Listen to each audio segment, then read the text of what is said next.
अब उसने तो आस्तीन तान ली थी, मगर समझाया उसे, मैनेजर ने समझाया, समझ गया, मगर गुस्सा तो उसे भन भना रहा था।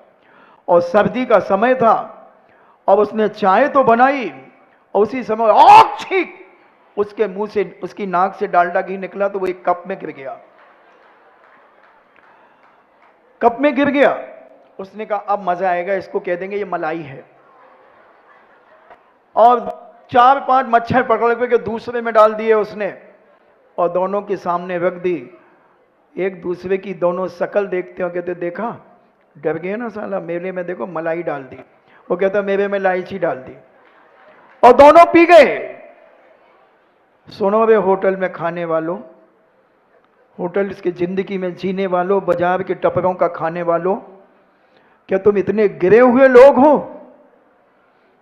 तुम्हारे घर में क्या बनाने वाला कोई नहीं है और तुम खा रहे हो? जैन, क्षत्रिय, ब्राह्मण, क्या कहेंगे तुम्हारे राम, क्या कहेंगे तुम्हारे भगवान महावीर, क्या कहेंगे तुम्हारे भगवान हनुमान कि इन पापियों को जैन कुल में जन्म मिला और ये क्या खा रहे हैं? 4 उंगली की गुलाम, 4 अंगुल की गुलामियत से जहां देखो जो मिल गया, जहां भी। बड़ी बड़ी माताएं ये भी चाट के ठेलों पे पकौड़ियां खाती हुई देखी जाती हैं। एक अजोनो मोटो डलता है दोस्तों शादी ब्याहों में। अजोनो मोटो जानते हैं आप क्या है? मछलियों को सुखा करके उसका पाउडर बनाया जाता है और आपके सामानों में, खाने पीने के सामानों में अजोनो मोटो डलता है। मैंने जब अजमेर में था, एक हलवाई से पूछा हमने कि भाई ये अजोनो मोटो क्यों डालते हो? तो बोले महाराज जी, हमारे पीढ़ी दर पीढ़ी जैन समाज में हमारी हलवाई की भी चलती है, मगर हमने जैनों के सामान में जब डालना बंद कर दिया, मतलब डाला ही नहीं, तो लोगों ने हमें बुलाना बंद कर दिया। 6 महीने हो गए, हमें एक भी ऑर्डर नहीं मिला, हमारे घर में खाने के लाले पड़ गए, तो हमने मिलाना चालू कर दिया। अब बोलो आप भोजनशाला, भोजनों में खाते हैं, शादी विवाहों में खाते हैं, यानी मछलियां खा रहे हैं आप। अजोनो मोटो यानी मछलियों को सूखा हुआ कुचल करके उनका पाउडर बनाया जाता है और वो मिलाया जाता है आपको टेस्ट लाने के लिए। कहां जाएगी ये जैन समाज? ये ऊपर ऊपर का धर्म बंधुओं कार्यकारी नहीं है। धर्म को आत्मा की पर्याय बनाने का प्रयास करो। धर्म अंदर से सीखो, बाहर का धर्म बहुत कर लिया हो, अल्लाह का धर्म बहुत कर लिया, आज बहुत भक्ति दिखा दी तुमने ऊपर की। थोड़ा सा अपना गरेबान झांकने का प्रयास करो कि हमारी भोजन की थाली कितनी भ्रष्ट हो गई है, हम खान पान में कितने भ्रष्ट हो गए हैं।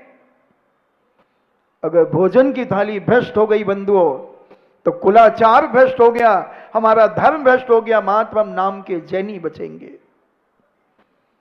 अंतरंग से जैनी बनो बंधुओं। भगवान महावीर स्वामी के ज्ञान में झलके तुम्हारा जैन पना, भगवान राम के ज्ञान में झलके कि तुम जैन हो। सोचें आज तुम्हारे घर में क्या क्या आ गया, क्या क्या चला गया तुम्हारे घर में। आज बच्चे पेटीज खा रहे हैं। कितने बच्चे ऐसी सभा में बैठे हैं जो पेटीज खाते हैं, और पेटीज यानी साक्षात अंडा, अंडे से बनती है पेटीज। एक चिकन पेटीज भी आ रही है आज, जो मुर्गे से पेटीज बनाई जाती है, और बहुत बच्चे खा रहे हैं। उन्हें पता ही नहीं है, वो तो कहते हैं पेटीज देना। एक अंडा यानी एक मुर्गी को मौत के घाट उतार देना, यानी एक मुर्गी खा लेना। क्या होगा तुम्हारे बच्चों का? कैडबरी चॉकलेट बड़ी बड़ी माताएं, बहनें, बहुएं खाती होंगी, बेटी खाती होंगी, पिताएं आपके खाते होंगे, मगर एक कैडबरी चॉकलेट में मालूम है आपको क्या है? एक 100 ग्राम की चॉकलेट जो कैडबरीज आती है, 60 काकरोच और 1 चूहा उसके अंदर है। अपने अपने वीडियो में निकाल लेना कैडबरी कैसे बनाई जाती है, पूरी विधि दी है उन्होंने। और अभी अगर कोई बच्चे सुन रहे होंगे तो उसकी कमेंट भी हम आपको अभी यहां मंगवा के सुनवा सकते हैं। 60 काकरोच और 1 चूहा, कैसे जैन हो तुम? कैसे आते हैं वो चूहे उसमें, कैसे आते हैं वो कॉकरोच? क्योंकि इसकी बड़ी बड़ी फैक्ट्रियां जो हैं ये खेतों में, जंगलों में बनाई जाती हैं। जंगलों में फैक्ट्रियां बनी हुई हैं और कोको बीन आदि के माध्यम से इसका जो मटेरियल बनता है उसकी पहले बहुत गंदी दुर्गंध निकलती है, फिर उसमें कुछ एक ऐसा पदार्थ डालते हैं जो खुशबू से प्राप्त होता है, और उस खुशबू को पाने के लिए बहुत लाखों करोड़ों की तादाद में काकरोच आते हैं, चूहे आते हैं। फिर उसे ग्राइंड किया जाता है तो वो सारे काकरोच छोटे छोटे पॉट्स में बदल जाते हैं, बिल्कुल सुई के नोक से भी छोटे हो जाते हैं, ग्राइंड कर दिया जाता है और वो सारे के सारे आपकी चॉकलेट में मिल जाते हैं। जब वहां के कंपनी वाले जो उसे पास करते हैं, वो कौन सा ऑफिस होता है, उधर गए तो उन्होंने उसे पास कर दिया, क्योंकि करोड़ों की कमाई उनको होती है। आप सोचें, जैन है, ये 4 अंगुल की जिह्वा की गुलामियत में कम इतने पागल ना हो जाएं कि जो मिले वो खाते चले जाएं। अरे जैनी तो वो है कि भूखा मर सकता है मगर अभक्ष अपने मुख में कभी डाल नहीं सकता, तड़प तड़प के मर जाएगा भूख के लिए। मेरा दावा है जो इस भूख से मरेगा उसकी कभी दुर्गति नहीं हो सकती, नियम से वो सदगति को प्राप्त होगा, वो स्वर्ग को प्राप्त होगा, क्योंकि उसने मांस का त्याग किया है, उसने जीवों की हिंसा को बचाया है, इसलिए उसका जीवन पवित्र होगा। उसे दुनिया की कोई ताकत, सारी दुनिया भी उसका विनाश करना चाहे तो प्रकृति कहेगी नहीं, इसने मांस का त्याग किया है, अभक्ष खाने का त्याग किया है, भले वो मरा कोई बात नहीं मगर ये स्वर्ग जाएगा। बंधु, एक खादिर भील की घटना आती है हमारे यहां। एक खादिर भील था, जंगलों में रहा करता था, जंगलों में दिगंबर साधु रहा करते थे। एक बार वह भील मछलियां मारने जा रहा था या शिकार करने जा रहा था, पूज्यवर के चरणों में बैठ गया और पूज्यवर से कहता है कि महाराज मैं भी क्या अपना कल्याण कर सकता हूं। महाराज ने कहा क्यों नहीं कर सकते। बोले मैं देख रहा हूं कि आपके पास तो बड़े बड़े सेठ साहूकार राजा महाराजा लोग बैठे हैं, मैं बहुत गरीब आदमी हूं, अपनी आजीविका चला रहा हूं। महाराज ने कहा तुम्हारा भी कल्याण हो सकता है बब्बू पुंडरीक। महाराज कैसे। महाराज ने कहा क्या करते हो। बोले शिकार खेलता हूं और उन शिकार खेल करके उससे मैं अपनी आजीविका चलाता हूं, मांस का सेवन करके अपनी आजीविका चलाता हूं। तो क्या तुम मांस का त्याग कर सकते हो। महाराज नहीं कर सकते। तो एक काम करो, कौए का मांस त्याग कर दो। कौए का मांस खाया क्या कभी। बोले नहीं खाया। तो बोले आज त्याग कर दो। बोले ठीक है मैं कर देता हूं। अब उसने कौए का मांस का त्याग कर दिया। वैसे कौए का मांस कोई खाता भी नहीं, कितना भी मांसाहारी व्यक्ति होगा मगर कौए का मांस नहीं खाता। उसने भी कर दिया बेचारे ने त्याग। और कर्म ने परीक्षा लेता है बंधु, जब किसी कोई त्याग करता है तब उसकी परीक्षा होती है। हमारे पूज्य से भी जब दीक्षा ली, क्षुल्लक बने, जब इनका नाम परम सागर था, तो इनको डबल निमोनिया हो गया, पीलिया हो गया, 13 दिन तक लगातार अंतराय आते रहे। परीक्षा होती है, क्योंकि नियम लेने के बाद, आप पढ़ने के बाद ही तो परीक्षा होगी, बिना पढ़े परीक्षा क्या होगी। और जो पढ़ता है वही परीक्षा देता है, जो बढ़ता है वही गिरता है और वही उठता है। और उस खादिर भील ने नियम लिया, मगर कर्म है बंधुओं बहुत बड़ा गुंडा कहो, कर्म को निर्णायक कहो, न्यायाधीश कहो, जो तुम्हें कर्म को उपमा देना है, ये कर्म किसी के साथ दया नहीं करता। तीर्थंकर जैसे पिटे हैं, पारसनाथ जैसे पिटे हैं बंधुओं 7-7 दिन तक, फिर तुम और हम किस खेस की मूली हैं। इसलिए दुनिया में किसी से मत डरना, छोटे शकील से भी मत डरना, पप्पू यादव से भी मत डरना, किसी से मत डरना, बड़े बड़े बाहुबलियों से भी नहीं डरना। ये तो एक जीवन खत्म करेंगे, चिट्ठी भेजेंगे नहीं दी तो सीधी 6 राउंड निकाल करके सट सट कर देंगे, एक जीवन खत्म कर देंगे। मगर कर्म एक इतना बड़ा गुंडा है कि ये भव भगवान तक तुम्हारा विनाश कर देगा। 100 भव भी तुम्हारा विनाश करता चला जाएगा। पारसनाथ जैसे 10 भव तक तो पिटे हैं, 10 भव तक का इतिहास तो हमारे जैनाचार्यों ने लिखा है। और मुनि बनने के बाद भी 7 दिन तक पिटते रहे, बड़ी बड़ी शिलाएं फेंकता रहा, आंधी और तूफान उनके ऊपर चलाता रहा। उनका ही सगा भाई का जीव, जितने भी ये दुश्मन बनते हैं ना, सगे ही बनते हैं। सगे ही बनते हैं इस जन्म में। जब बैर हो जाता है भाई भाई में, पिता पुत्र में, भाभी देवर में, और जब ये सगे ही आगे जाकर के बदला लेते हैं। कभी और समय मिलेगा तो बताऊंगा इनका इतिहास। आज जो प्रसंग चल रहा है, खादिर भील ने कौवे का मांस त्याग कर दिया और कर्म ने ऐसा थपाड़ा मारा कि उसे ऐसी भयंकर बीमारी हो गई, ऐसी भयंकर बीमारी कि कोई वैद्य डॉक्टर उसका इलाज नहीं कर पाए, कोई हकीम इलाज नहीं कर पाया। एक बहुत दूर से एक हकीम आया, उसने कहा ठीक तो हो सकते हो मगर तुम्हें कौवे का मांस खाना पड़ेगा, तुम्हें ठीक कर दूंगा। उसने कहा हकीम जी, मैंने दिगंबर साधु के सामने कौवे का मांस का त्याग किया है, मैं अपने जीवन में मरते मर जाऊंगा मगर कौवे का मांस नहीं खाऊंगा। दृढ़ संकल्प उसने अपना दिखा दिया। स्वर्गीय देवताओं का आसन कंपायमान हो गया। एक देवी ने अपने अवधि ज्ञान से जाना कि आसन कंपायमान क्यों हुआ, तो उसे पता चला कि जिस खादिर भील ने तुम्हारा कौवे का मांस त्याग किया है वो मरेगा और तेरा पति बनेगा। वो बहुत खुशी हुई कि एक त्यागी मेरा पति बनेगा, और वो आ गई। फिर उसने अवधि ज्ञान से जाना कि इसे कोई भड़काएगा तो नहीं, क्यों मरता है, कौवे का मांस खा लेना, क्या फर्क पड़ेगा, प्रायश्चित ले लेना। बहुत भड़काऊ मिलते हैं। किसी की 2 बेटियां हो जाएं और तीसरी बेटी और पुण्य से आ जाए तो अड़ोस पड़ोस की यूज लाइट डुकरिए, भाई 2 तो पहले से हैं, एक और आ गई, करवा दो, तुम तो करवा दो, गर्भपात करा दो, एबॉर्शन करा दो। कितनी सलाहें देने वाली मिलेंगी, मगर इन बेवकूफों को यह नहीं मालूम संगी पंचिंदी की हत्या कराने वाले का क्या पाप होता है।